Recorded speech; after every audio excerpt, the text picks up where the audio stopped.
Hello there. Welcome back to the Football Tribe YouTube channel. Robert Kesakos is my name.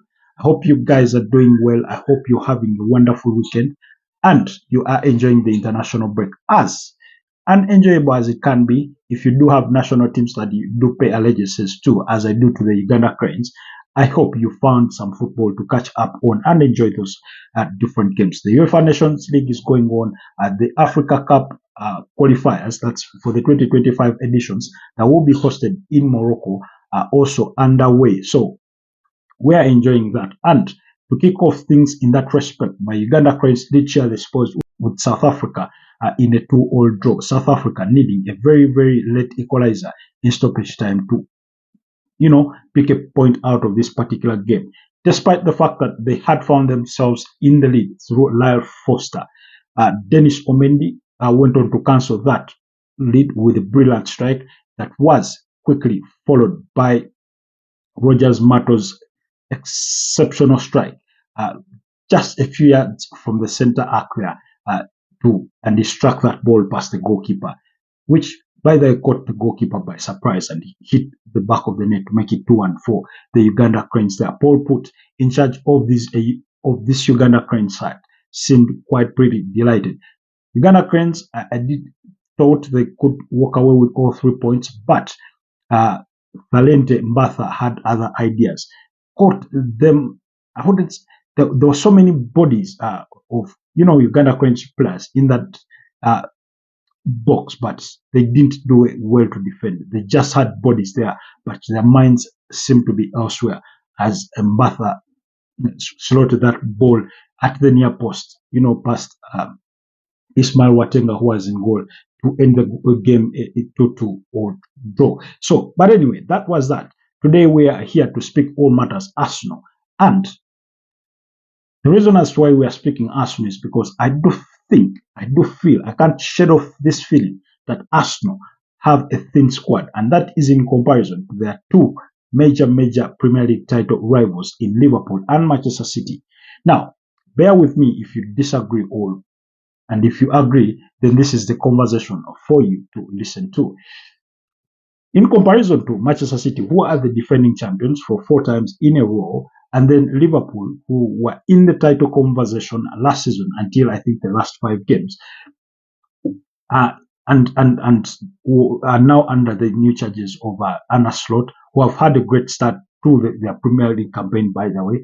3 wins out of 3 games, are yet to concede a goal. That's quite significant, bearing in mind that they've played a game against one of their biggest rivals as far as Premier League football goes in Manchester United. So we're going to be looking at the Arsenal squad, and I'll give you my reasons why I do think they are. It does feel thin for a team like Arsenal, who want to be competing for the Premier League title and all other major titles that there could be. So we need to check out the Arsenal website as far as their men's first team squad is concerned. It has about 23 players, and they've listed 2 goalkeepers. Of course, that's David Raya, who is away with Spain, and of course their new signing in Neto. So, I mean, for starters, I do feel that Neto is a shade off in terms of ability, in terms of prowess, in comparison to Aaron Ramsdale. But then you do understand that Aaron Ramsdale, believing that he's a top goalkeeper, he did want first team football, and that's why, although he would have wanted his story to end otherwise with Arsenal, it was never going to be, and so he opted to go to Southampton in a deal worth, to be believed, 25 million pounds. That's 18 million pounds in direct fees, and then the other comes in add-ons. That's the 7 in add-ons, some of which are conditioned to Southampton by their staying in the top flight and avoiding relegation this particular season. So 2 goalkeepers are listed there. Now, although it is not very common that goalkeepers do get injured and you have them sidelined for longer spells, I mean, it's not unexpected. Oh, we did see that when back in the days when Chelsea lost, pet check that he ended up wearing a headgear for almost the rest of his entire career. If those of you that remember, that Chelsea were playing Reading in that particular game. I think they won it by 1-0. That goal being scored by Frank James Lampard. I used to be corrected. Should I have mixed up the facts on there? But then I remember Carlo Cucina, I think, was also brought on in that game, and then he ended up getting injured. So it is not impossible for a goalkeeper to get injured. Last season, we did see it with Newcastle when they lost their number one goalkeeper, Nick Pope, and they had to rely on Martin Dubravka to complete the season. So he suffered that shoulder injury that kept him for, I think, about 3 months or so. So clearly, it is a possibility that you can lose your number one goalkeeper, and that can, in a way, affect your season. If you do again go back to some of the goals that Newcastle did concede last season, it's not to say that Dubravka was entirely to blame, but there are instances where you felt if it had been Nick Pope, he could have probably done better. And this is particularly the scenario that I'm speaking to when it comes to Arsenal. Should you lose David Raya to injury, God forbid, then you do feel that there's a big gap in their abilities between Neto and David Raya, despite the fact that Neto has played for some big teams, including Valencia in Spain and Barcelona, and of course, more recently, AFC Bournemouth. So you can't shut that off. So that's the goalkeeping position. Of course, when they are releasing their UEFA Champions League squad, they did add on Tommy Setford, who they did sign from Ajax this summer. But of course, very, very young goalkeeper who is in the under-21 squad. Anyways, moving forward to the defensive, component of this Arsenal squad, I think that is where they have their biggest strength, both in numbers and in terms of talent, when it comes for player to player. Because when you compare the defensive component, they have about 9 players in that component. You have William Saliba, Gabriel Magalhaes, Takahiro Tomiyasu, Ricardo Carafiori, Yurian Timber. You do have Ben White. You do have Jakub Kivio. You do have Zichenko in there. So all these, not to mention Kieran Tierney, who is, by the way, has returned from injury and is back in training. The player they would have wanted to sell in the summer, but that was not able to happen because it came at a time when he was injured. Despite him having enjoyed himself a little bit during his loan spell last season at Real Sociedad, although he again also did suffer a couple of injuries while there. So they have 9 players there, and when you look at, of course, their number so far, their backline. Of course, we know Gabriel Magalhaes and William Saliba are mainstays in that centre back. And then, of course, Benjamin White has established himself at the right back position. And then it is at left back where they flipped things over time. Today it's Tomiyasu, tomorrow it's Yurian Timber, tomorrow it's Zichenko, tomorrow it's Jakub Kivio, and more recently Ricardo Carafiori, who is a new signing. But as far as this particular season goes, of course, Tomiyasu has been absent through injury. Alexander Zichenko did start, I think, the first game against Wolverhampton Wanderers, where they won by 2-0. And then we've seen Yurian Timber start that game against Aston Villa away at Villa Park, in that 2-0 victory there. And then, of course, we did see him return for that game against Brighton, but also Ricardo Carafiori was called upon after they suffered that red card. So when you look at the defense overall, they do have the numbers there. And so let's not even waste much time there. They are defensively solid and strong. They've so far conceded just a single goal this particular season, and that was the one against Brighton in that 1-1 draw, where they finished with a man less following that contentious Declan Rice red card. And then we go to midfield. Now, from midfield and onwards, that's where my sort of concerns stem from. And I mean, they just had to shed off. So let's look at their numbers in midfield, per se. Of course, here's where you start to feel that Mikel Arteta and Edu are, walking on eggshells a little bit. So bear with me. They have Thomas Partey. They do have Jorginho, they do have Mikel Merino, they do have Kai Havertz listed as a midfielder, and Declan Rice for this particular squad, and of course the captain Martin Odegaard. Now, of course we know Mikel Merino, their new signing from Real Sociedad, is already injured, sidelined for the next 2 months, or even so, with that shoulder injury that he suffered in training. Actually, his first, full training with the lads, so he suffered that injury. Then again, takes you back that injuries are a possibility.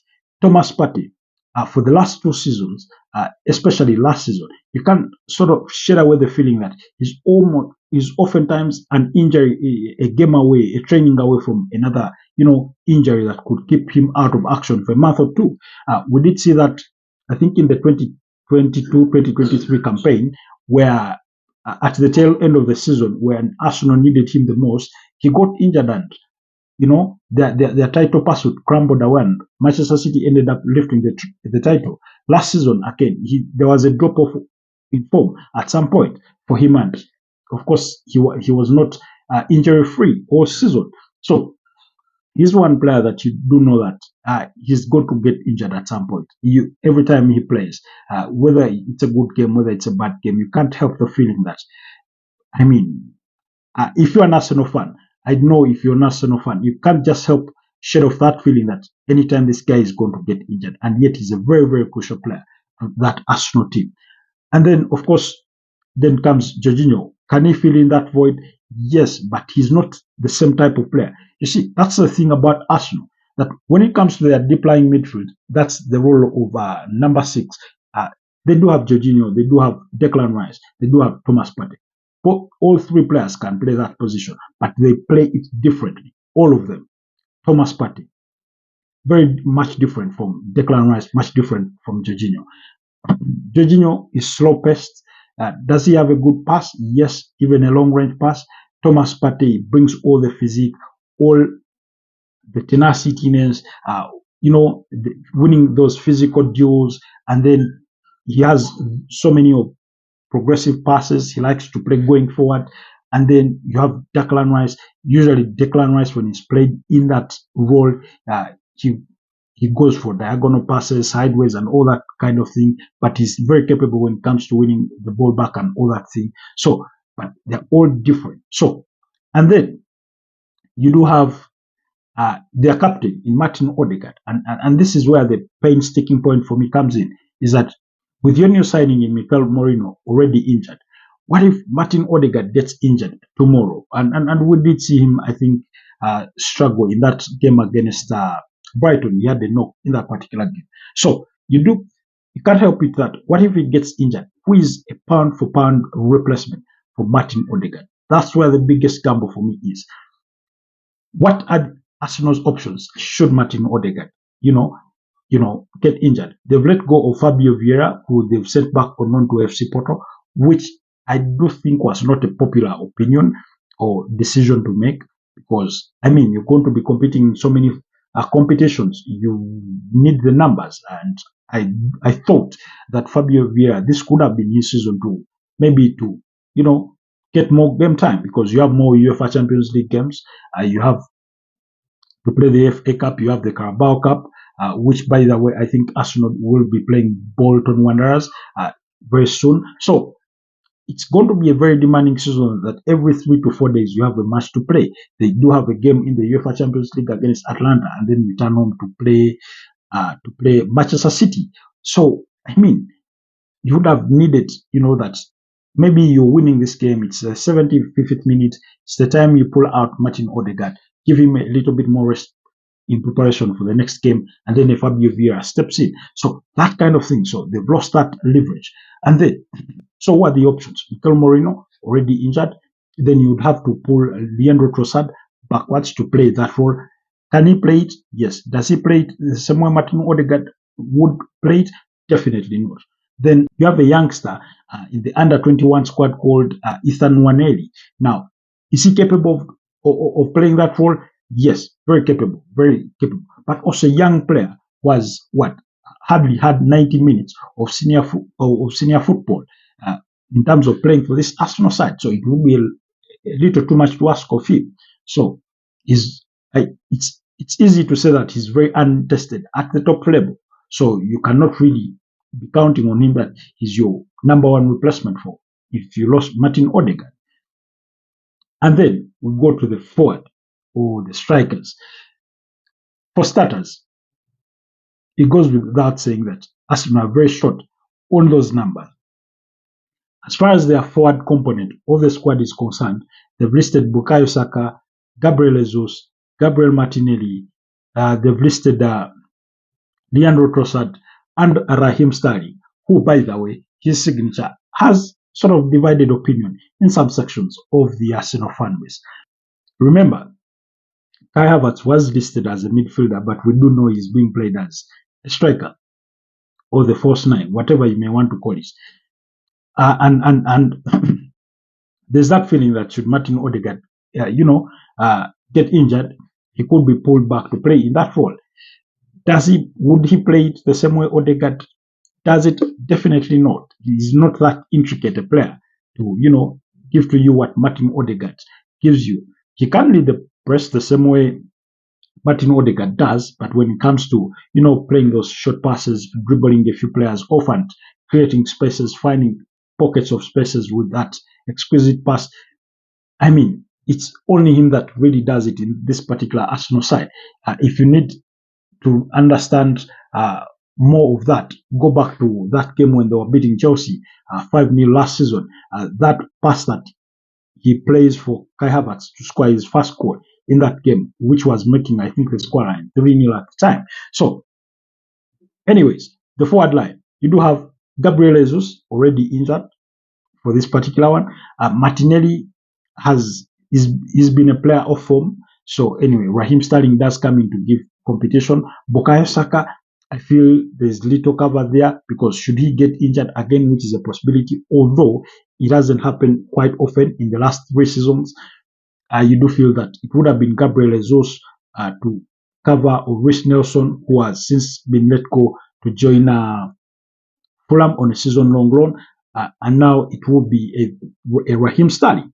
So again, Bukayo Saka is that kind of unique player that all the players that he is replaced with would players that come below him in the pecking order as automatically because he's more talented, more skilled than them in that respect.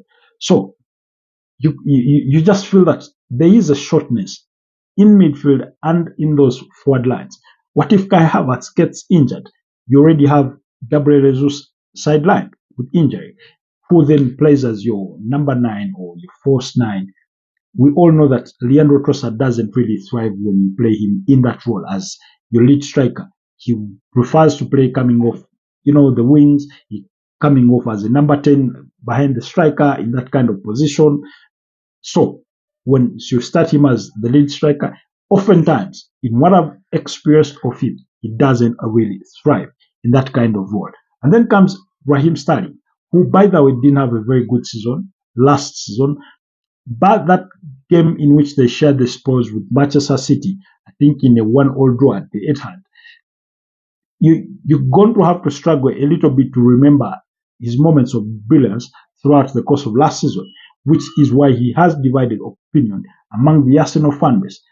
29 years of age. Of course, he's experienced won all domestic titles there is to win with Manchester City before he then left to join Chelsea, where he signed a 5-year contract that was 2 seasons ago, and then still had 3 seasons left, 3 years left to that contract. Then Enzo Maresca says, "You're not in my plans." Now, Raheem Sterling is the player who, by the way, returned to pre-season training much early to get fit, to get ready for this season, hoping, knowing that last season wasn't good for him, so he really eager to improve. So, but then Enzo Maresca says, "No, irrespective of what you've done, you're not in my plans. You're not suitable for this squad." And because Chelsea have so many numbers or had so many players in that squad, I mean, they were literally left with no choice. So they tried to, look for a team for him to play. They floated him with Arsenal. Arsenal were not interested. And then they took the option to Manchester United. Manchester United said, no, we're not really excited about him Sterling. And of course, Chelsea had hoped that it would be the swap deal they would do between Sterling and Sancho, but Man United were like, no, these are 2 separate deals. In case we had to consider Raheem Sterling, in the end, they didn't consider Sterling at all.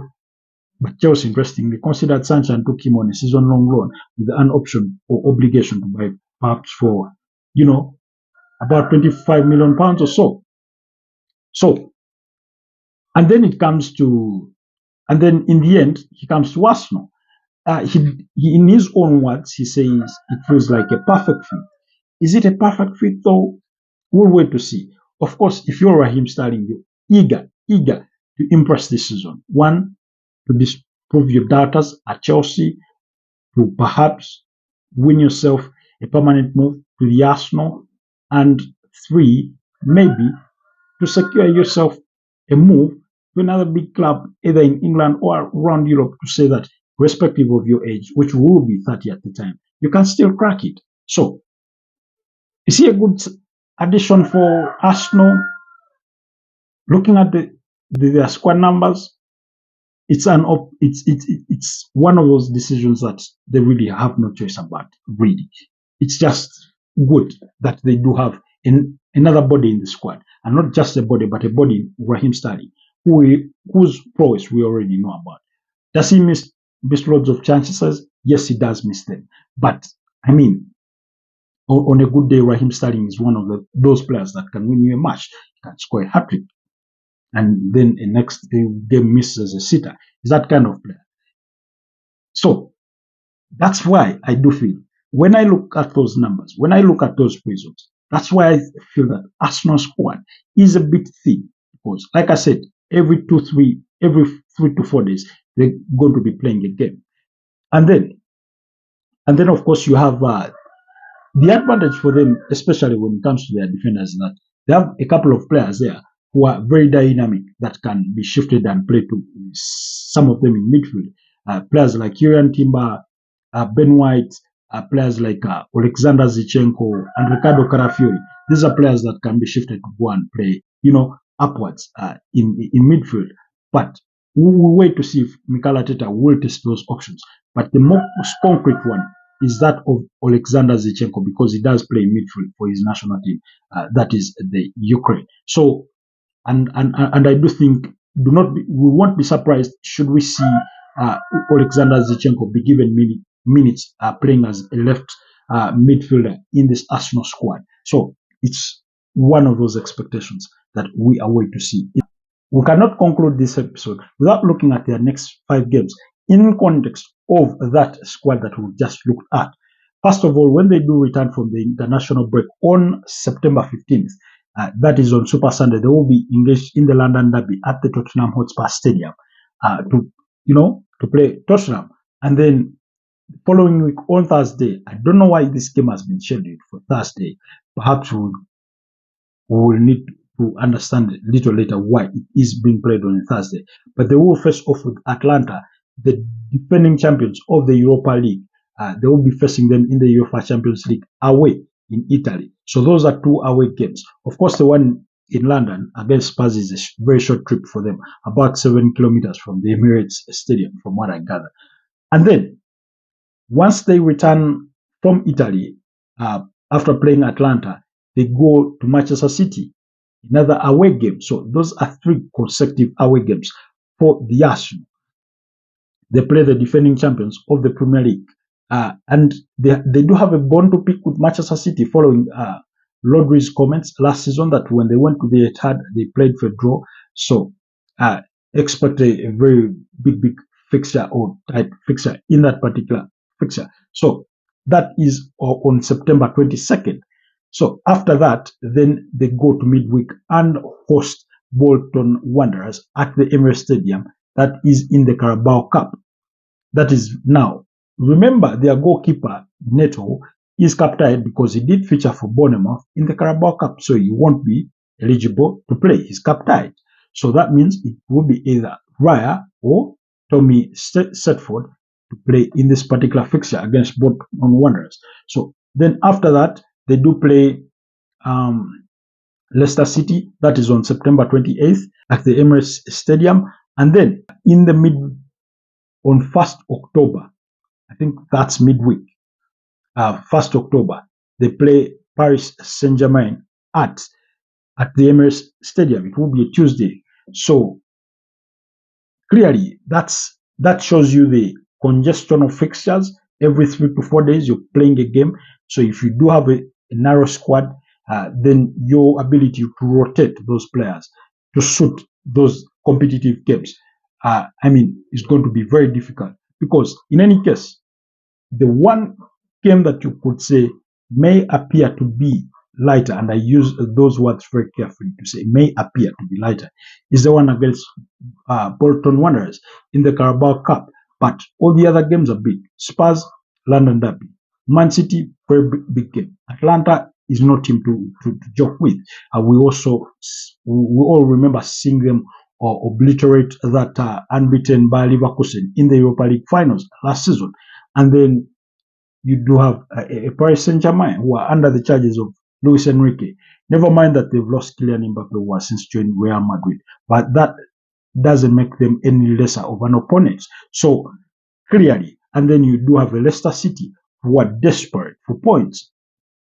I mean, they do want to stay in the Premier League. So those are the games that Arsenal will be facing. And those are the reasons as to why I do feel that Arsenal do have, I can't help it, shed it off that Arsenal do have a narrow squad. But anyway, if you do have divergent views, do let me know down in the comment section. Otherwise, keep it locked on the Football Tribe UG channel, and stay blessed. Have a wonderful rest of the week. Do not forget to subscribe if you're a new member here. And thank you to all our new subscribers. See you next time. Stay blessed.